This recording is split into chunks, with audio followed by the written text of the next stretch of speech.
सचिन बाजे के खिलाफ क्या किया तुमने?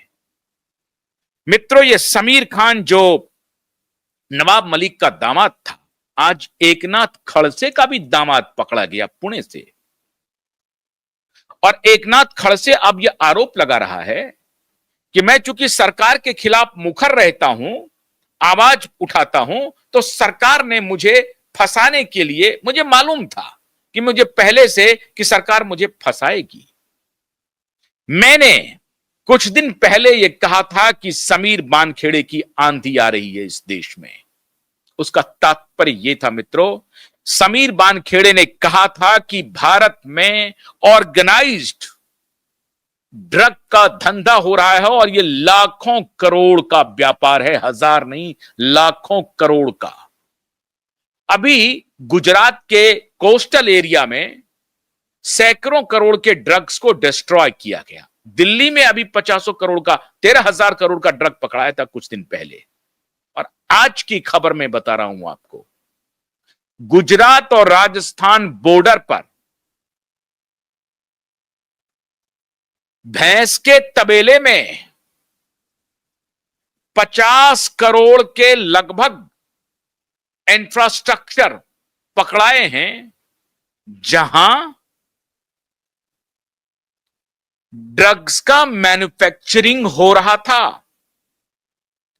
और समीर बानखेड़े ने इस बात की पुष्टि पहले ही की थी कि भारत में ड्रग अब आयात नहीं हो रहा है। अफगानिस्तान पाकिस्तान के बॉर्डर से नहीं आ रहा है, श्रीलंका से नहीं आ रहा है, थाईलैंड से नहीं आ रहा है, नेपाल के रास्ते नहीं आ रहा है, बांग्लादेश के रास्ते नहीं आ रहा है। अब तो भारत मैन्युफैक्चरिंग हब बन रहा है। यह बात समीर बानखेड़े ने बताया है और समीर बानखेड़े ने लिखित रूप से बताया है। और मित्रों, आज नारकोटिक्स डिपार्टमेंट लगातार एक्टिव है, लगातार। और आज ये बात ये कबूल करना पड़ेगा कि इस होम मिनिस्टर के रहते हुए अगर ये बातें हो रही हैं, हालांकि क्रिकेट में जो चल रहा है सट्टाबाजी, उसको अभी तक होम मिनिस्टर ने कंट्रोल नहीं किया है और वहां भी ये ड्रग का रूट जाता है। और इसीलिए आजकल रिया चक्रवर्ती भी ललित मोदी के संपर्क में हैं। ललित मोदी की गर्लफ्रेंड सुष्मिता सेन के साथ रिया चक्रवर्ती का पॉडकास्ट होता है। सूत्र देखिए कितने गहरे हैं, कितने बड़े हैं, कहां कहां से तार इन लोगों ने जोड़ के रखा है और इस सबको एक्सपोज कर चुके हैं समीर बानखेड़े। मैं भी हैरान हो गया कि रिया चक्रवर्ती यकायक सुष्मिता सेन को कैसे ले आई पॉडकास्ट में, कहां से आई, किसने दिमाग दिया होगा कि सुष्मिता सेन को बुलाते हैं।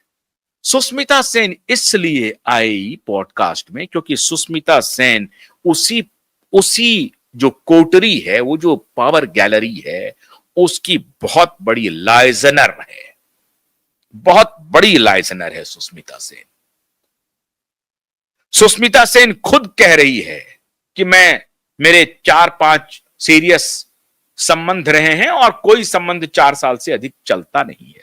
मुझे नहीं मालूम कि ललित मोदी के साथ उनके संबंध कितने दिन चले या चलेंगे, है या नहीं है, लेकिन ललित मोदी के बारे में मैं आपको पहले ही बता चुका हूं कि कैसे ललित मोदी पैसा दे करके एक देश की नागरिकता हासिल कर रहे थे। और भारत में जब हमने इस मुद्दे को उठाया और हाय तौबा मची, तो भारत सरकार एक्टिव हुई और उसकी नागरिकता खत्म हुई।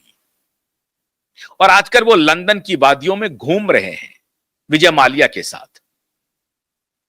भारत में जब से आईपीएल का चलन चला है मित्रों, तब से ये ड्रग और ये क्रिकेट दोनों साथ साथ चलना शुरू हुआ।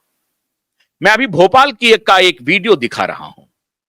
ये भोपाल के मछली बाजार का है, समशरीफ इसका नाम है। इसको देखिए, अभी आज ही के दिन, रविवार के दिन पुलिस ने इसे गिरफ्तार किया है। और ये पूरा जो रेस्टोरेंट होते थे, कैफे होते थे, उसमें ड्रग सप्लाई करने का ये और इनके भाइयों का पूरा अड्डा चल रहा था। देश में ऐसा कोई शहर नहीं है जिसके बड़े बड़े महंगे कैफे में ड्रग्स की सप्लाई नहीं हो रही हो। और इसीलिए समीर वानखेड़े ने कहा था कि मुंबई का जो फिल्म स्टार है उनका धंधा बंद हो गया है और उनके लिए इजी मनी का सबसे बड़ा स्रोत यही ड्रग है मित्रों।